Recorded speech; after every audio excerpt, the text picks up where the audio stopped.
All right. Yeah. I think we're on air. Yeah, we're on air. Awesome. Okay.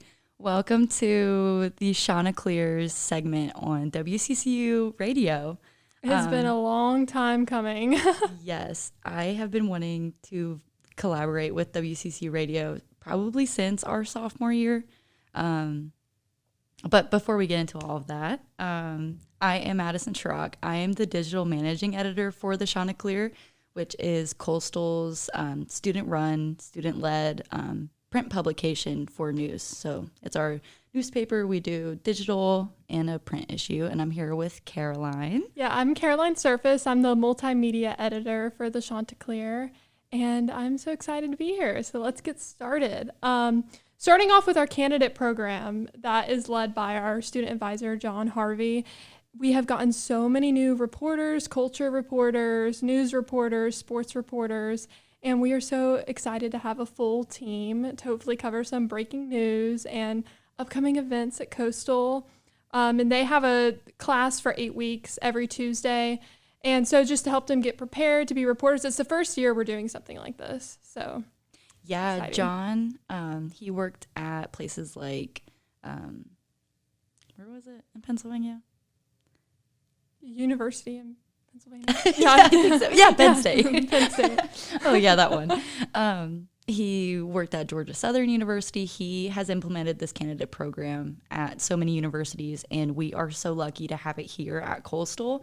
Not only are we going to have a better recruitment process, but we're going to have a lot of well-trained journalists, student journalists, like actually excited and wanting to do this in their post-grad career. So this is just really exciting. I think it was orientation when we had all the candidates come in to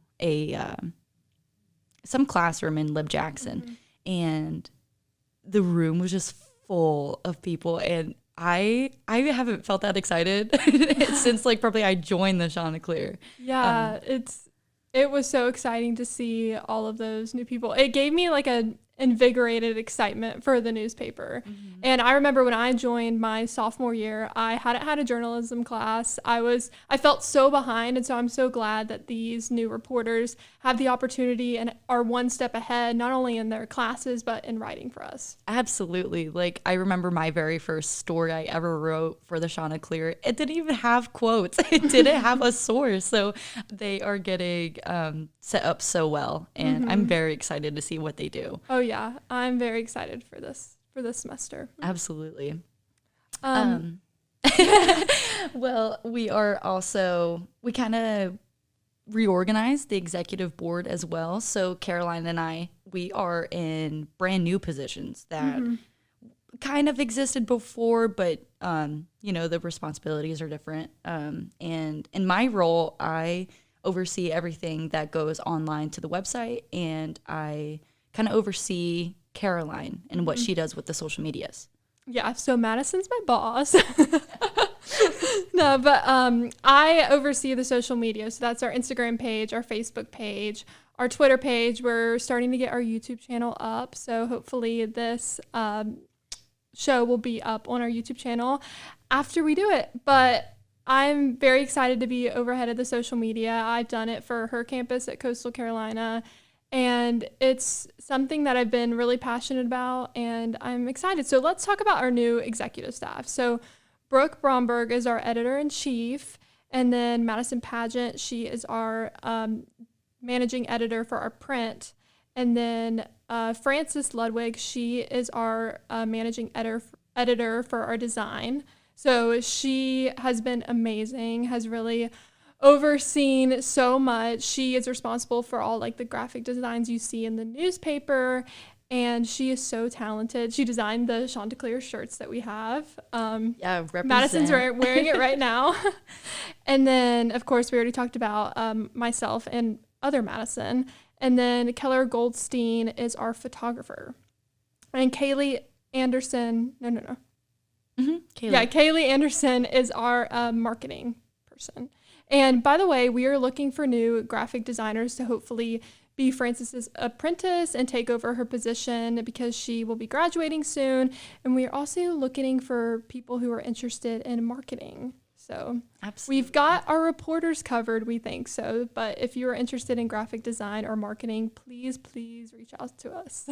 Yes, that would be awesome because we are losing all of our people. They're all graduating. Come fill in their spots. Yeah. And Kaylee, she's also looking for marketing apprentices. So if you are interested in marketing or advertising in general, that is definitely a position for you. So let's get into some news that's been happening around campus. Obviously, Monday we had a potential tropical cyclone development here in Conway. It wasn't that exciting from my perspective, but I know that Horry County, they have to cancel because of public schools and the bus routes. So I understand that. But where we were, nothing too exciting was happening. I really just saw like flooding. Yeah. Definitely it was raining a lot. It was super yucky outside. Ew. So Yeah, it was gross. I would have Cold. hated walking to class in that rain. Yeah. So almost glad it was Yeah. canceled. Absolutely. Yeah, I didn't see any damage or anything. But I also didn't see anyone like swimming in the flood water. Oh, at like least. in years past when we've Yes. had like hurricanes or tropical storms and like UP floods and the students are out there like swimming and on boogie boards. So yeah, definitely didn't see any of that. I did not either, sadly. Yeah, this definitely makes some interesting videos for the social media. Absolutely.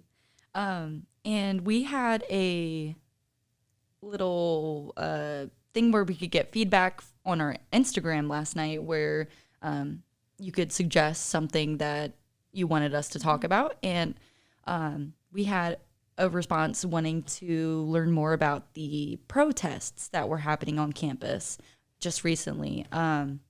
So that was from September 3rd to the 5th. We did upload a online article about the disruption it caused. For legal purposes, we are not getting into what the protesters were saying. We do not know if it was defamatory. We don't know like if it was slanderous. We're not getting into that. But if you would like to go read about how they disrupted classes, it is on chanticleernews.com. Brooke Bromberg and Madison Paget are editors at the Chanticleer. They wrote this story, and it is still currently a developing story. But essentially, these protesters who were anti-abortion protesters, they gathered in front of Kearns Hall at Coastal Carolina from the 3rd to the 5th, and drew a lot of counter-protesters who, I don't know if it would be like pro-abortion or just like anti the protesters in general. But the protesters stood outside the building with posters of graphic images, with handing out QR codes, with misinformation about chemical abortion pills. Yeah, I know CCU Social Justice Club, they were out there. They were counter-protesters there. But yeah, like Madison said, for legal purposes, there is some stuff that we can't get into. I have a feeling this isn't the last we're going to hear about it, so we will definitely keep you guys updated on what we can share. Yes, and it's just important to realize that we are a public university. Everyone does have a right to free speech, as long as that free speech is not harming anyone and is not defamatory. Yeah, treat people with kindness. And yeah, and unfortunately, college campuses are a target, I guess, for protests. I mean, all across the nation, there's so many protests that go on at different universities, and it's a good thing to express your freedom of speech. But like Madison said, there's a line that is defamatory, and then Yeah. And we're not sure if they crossed it, and Yeah. we don't want to cross it. We don't want to cross it, so we publish what we can because it is important for students to know what is going on their campus that they pay money for, and some people live here, so it is important for them to know. Yeah, absolutely. we are coming to an end for this segment. We will come back with some more news, more culture news, and sports on the way. And you are listening to WCCU Radio, Coastal Carolina student-run radio station. We will be back with just some more in just a few minutes. Enjoy some tunes. Yeah.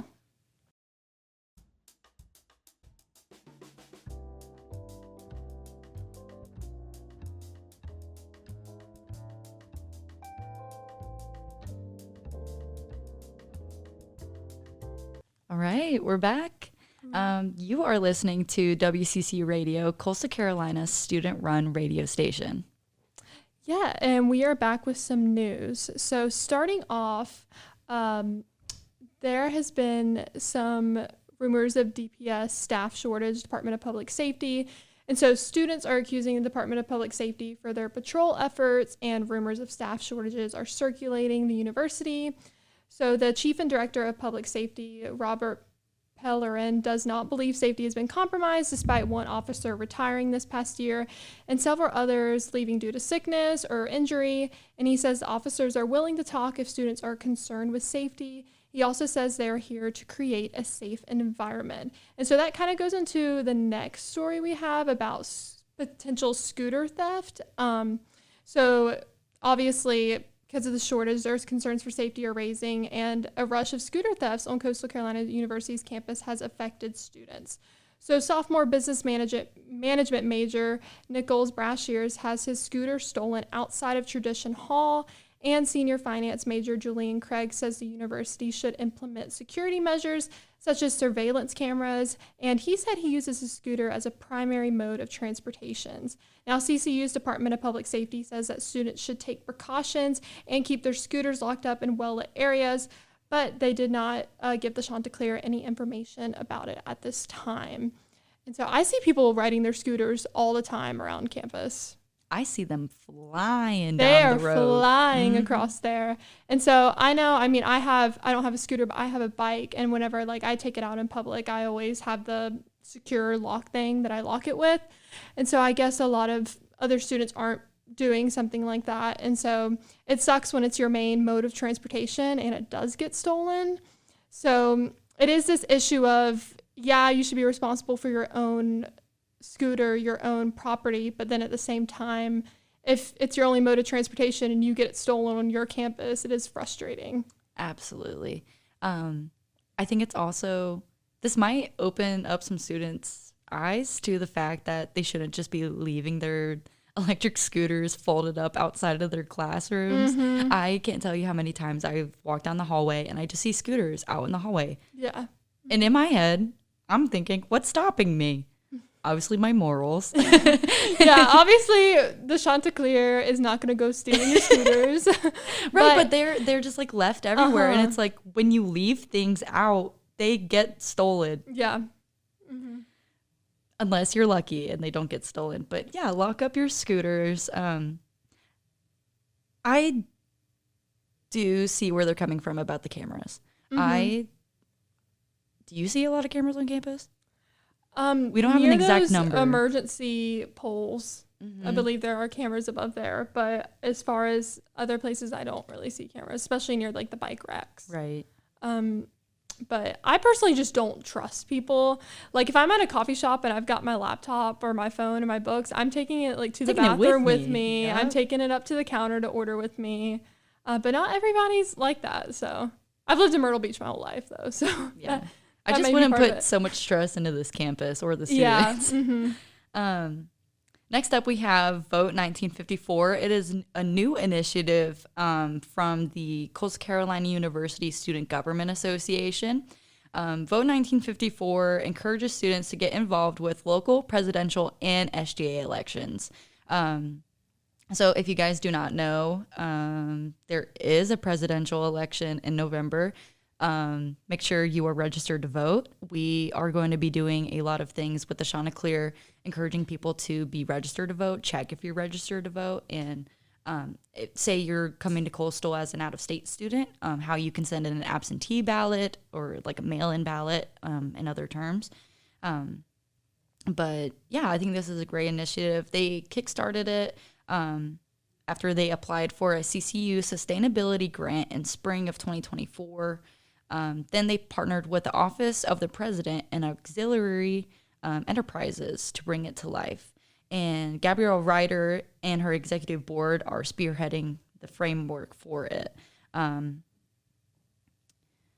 main goal is to get 1,954 students to vote in the SG election, but now the goal is to get that many students registered to vote. And yeah, it is a big deal. Your vote matters. Your vote counts. There's a lot in our generation, I feel like, about how people don't think that their vote matters, and but it does.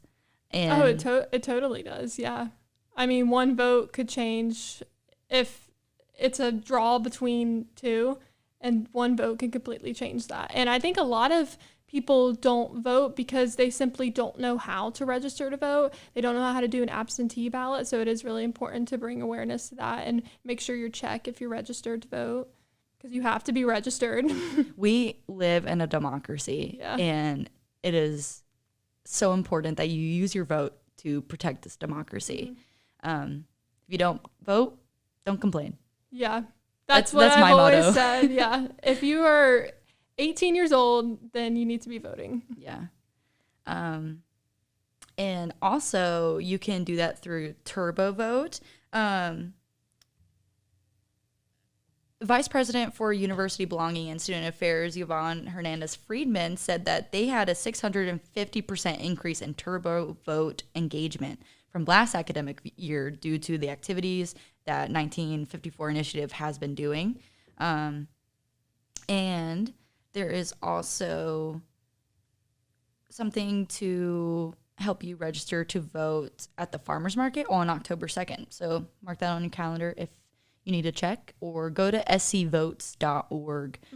That is so helpful. Yeah, and I know a lot of people are at the farmers market anyway, so stop by and make sure you're registered to vote. And also, for those who are not aware, it is National Suicide Awareness Month, and the Chanticleer believes it is very important to shed light on the issue, spread awareness, and prevent it as much as we can. So I wrote a article thanks to Ashley Yarborough. She is a sophomore here at Coastal Carolina University. She shared her story with me about losing her dad to suicide, and it was a very beautiful story. She was very optimistic, even though she lost her dad at such a young age. And this may be some triggering content, so proceed listening with caution. It is also going to be in our print issue tomorrow and on our website, so just, put yourself first, put your well-being first before. Anyway, she says that she suffered many issues, such as insecurity and abandonment issues, because of the loss of her father. His name was Ricky, and she was only 8 years old when he passed. And it's better for her, she said, to realize who he was and what he did rather than what he ended up doing in the end. Ricky's love for wildlife, drawing, and cars is something she shares with him. It's reflected in her like a mirror. I could see it. I've never even met Ricky, and I could see that from Ashley when I was interviewing her. She said it's really important to check up on your friends and your family, even the ones that seem the happiest. As cliche as it sounds, check in on them. And there's also Live Another Day, which is a campaign at Coastal Carolina University, and it has a lot of resources that students can use. There's a on-call counselor at DPS that you can call at any time. You can use Timely Care. You can use the counseling services here at Coastal. Use your resources. Check in on your friends. It's worthwhile. It was a beautiful story that Madison wrote, and I've never met her, but I got such a sense of how her dad lived on through her, which was very beautiful to read. Yep. And you're listening to WCCU Radio. We'll be right back.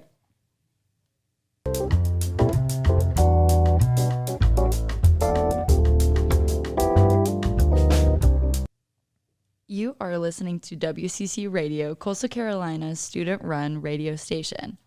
And you are listening to Madison and Caroline from the newspaper. We're back. We're back, guys. All right, next up, we have some sports to talk about. We got a football game coming up this weekend, and Caroline will tell us the details. Yeah, so it's against the Virginia Cavaliers, and it's at 2 p.m. If you want to tailgate or anything like that, you need to be there early. And I know from the game, the first home game that I went to, the parking was like $25 in the HGTC lot. And in years past, it had been free. So interesting. Yeah, and the GG parking lot was paid too. I'm not sure how much it was, but because in years past, my family tailgates and we go to the tech parking lot to tailgate, but we had to pay.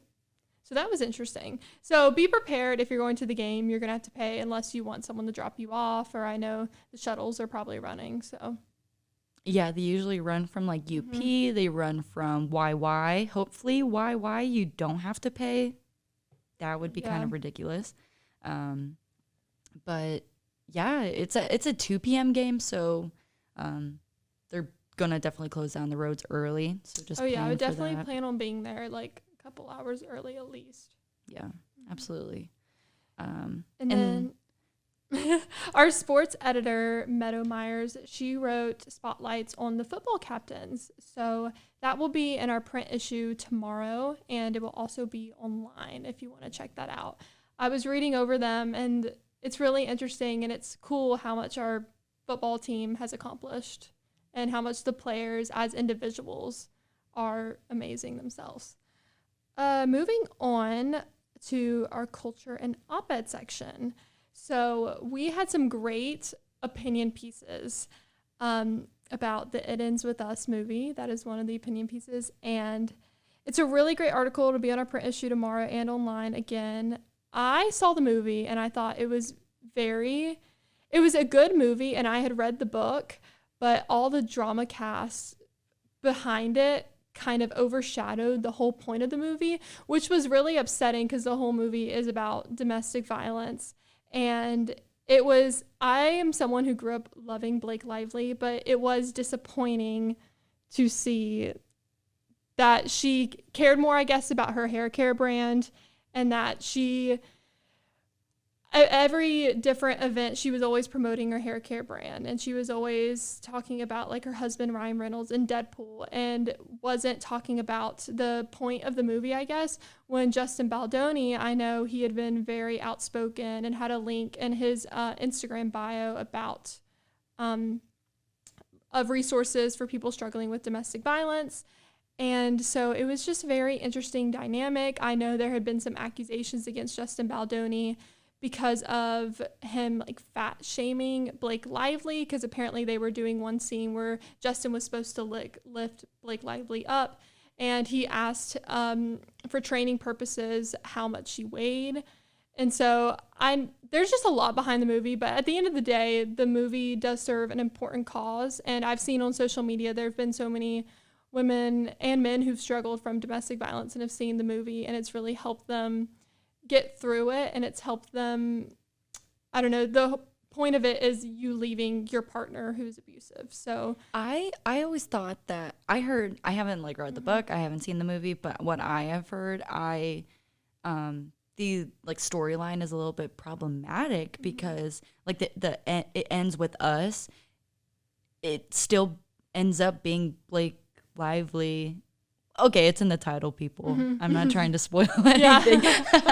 But like she goes through the domestic violence, but then like still is with him, right? At the end, spoiler alert, at the end of the movie, when she gets pregnant with his baby, she chooses to have the baby, and then she leaves him whenever the baby's born. And so they're in like a co-parenting relationship. They're not together at the end of the movie. Interesting. But yeah, I know there's just been so many like accusations against Colleen Hoover.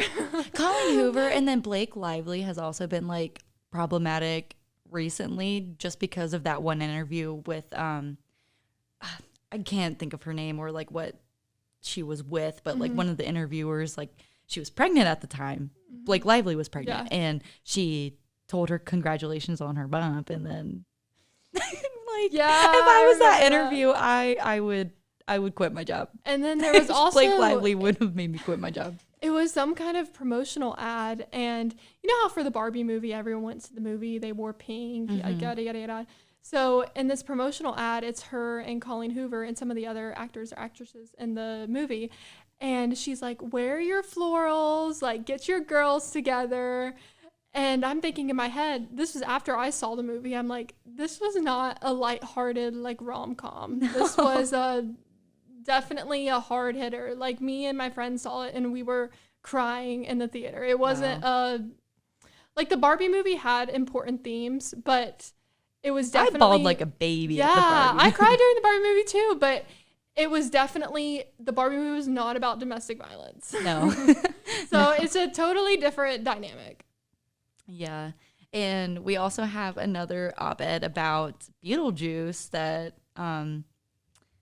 just came out recently. I think it was this month. It's got Jenna Ortega in it. Jenna Ortega and Winona Ryder has returned as Lydia.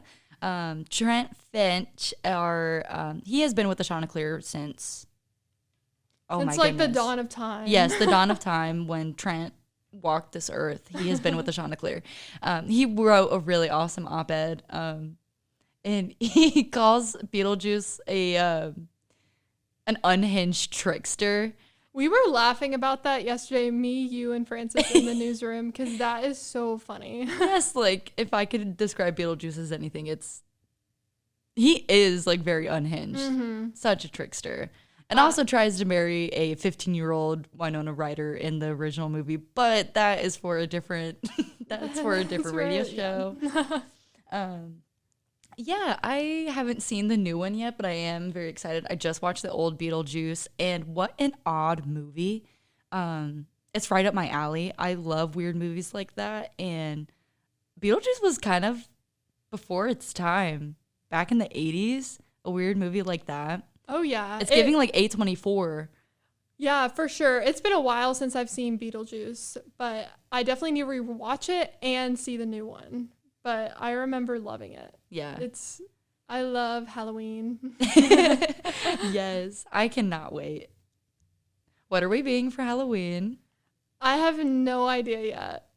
I do not know. I want to kind of do I don't know. I've seen so many different people do like Charlie XCX themed costumes. And I think that is so hilarious. I'm surprised we haven't gotten an op-ed about like the Sweat tour, about Charlie XCX, about the Brat album. Yeah, you should. Are you going on the Sweat tour? I want to go so bad, but my sister's in graduate school, so we're trying to figure out a time where she could go and I could go. And I'm not going to go alone, so. Oh. Maybe we'll have the Chanticleer at the Sweat tour. Did you see the Duolingo birds at the Sweat tour? No. So, Duolingo there's so many memes about the bird and like the bird haunting people. And so I guess their marketing team got together a whole group of people who wore like the Duolingo bird heads. And they went to the Sweat tour, were on the ground, and Charlie actually called them out on stage and we're like, I see you, Duolingo birds. Hilarious. Loved it. Did she call them up on stage? No, she didn't. Oh, rude. She was too busy. She's busy. So look out for an op-ed maybe on the Sweat tour. Yeah. But if you're just looking for some like bratty articles, we got some about fall trends and we got some about makeup brands collaborating with movie franchises. We have just one more segment coming up after this one, so we will be back with information about our print issue coming out tomorrow morning at 8 a.m. And you are listening to WCCU Radio, Coastal Carolina's student-run radio station. We'll be right back.